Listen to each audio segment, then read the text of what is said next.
Isa na naman ngang nakakaantig na kwento ang ibinahagi ng isang fan sa kanyang experience with SB19. Narito po ang nakakatouch na kwento ni Mrs. Ted Caranceja Tobias. 18 kaming mag-asawa, kaya noong malaman namin na may concert sila sa North America, naghanap agad kami ng ticket. Sobrang broken-hearted ako nang hindi ako makabili ng ticket dito sa US kasi sold out agad. Noong 2023, umabot kami sa SVIP ticket. Selling nila sa Dallas and yung experience sealed the deal. Officially hooked na kaming mag-asawa sa SB19. Fast forward to 2025, akala ko accepted ko na hindi talaga kami manood ng concert. Until deep inside, I know I'll regret na hindi ko sila mapanood. Kaya ayun, pikit matang bumili ng flight ticket from Houston to Vancouver for the weekend ng concert.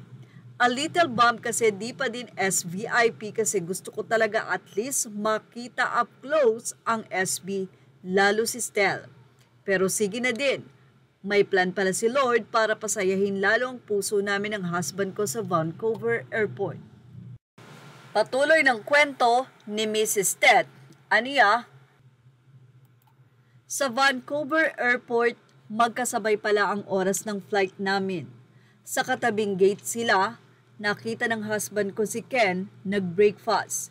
Nag-congratulate yung husband ko and syempre we took the opportunity to have a quick pic and short chat. He obliged kahit mukhang antok na antok pa siya. Next ko nakita as I was walking killing time pag-intay sa boarding. Nakita ko group nila sa katabing gate. Si Pablo tulog kaya di ko na inistorbo. Nag-hi ako kay Josh and all smiles na nag-hi din. Siyempre sinadya kong lapitan si Stel kasi siya talaga ang super bias namin. Sobrang taba ng puso ko na nakamayan ko siya at konting chat. Di kami nagkamali ng pag-look up sa group na ito. Super down to earth and very respectful. Di nila alam kung gaano nila kami napasaya. Sulit ang biyahe, puyat, pagod at gastos. Talagang ang bait ni Lord. Estel, ikaw na talaga, salamat sa pagbusog ng aming puso. Say naman ng isang netizen, wow ang saya sa pusong makabasa ng So Makes Story. Teary-eyed and here, na-feel ko talaga yung excitement and saya sa puso niyong mag-partner while reading this. Congrats po. Sobra pa sa SVIP, meet and greet and photo op. At yan muli ang ating kwentong SB19. Thank you for watching. Images are all credit to the rightful owners. Please like, share, and subscribe.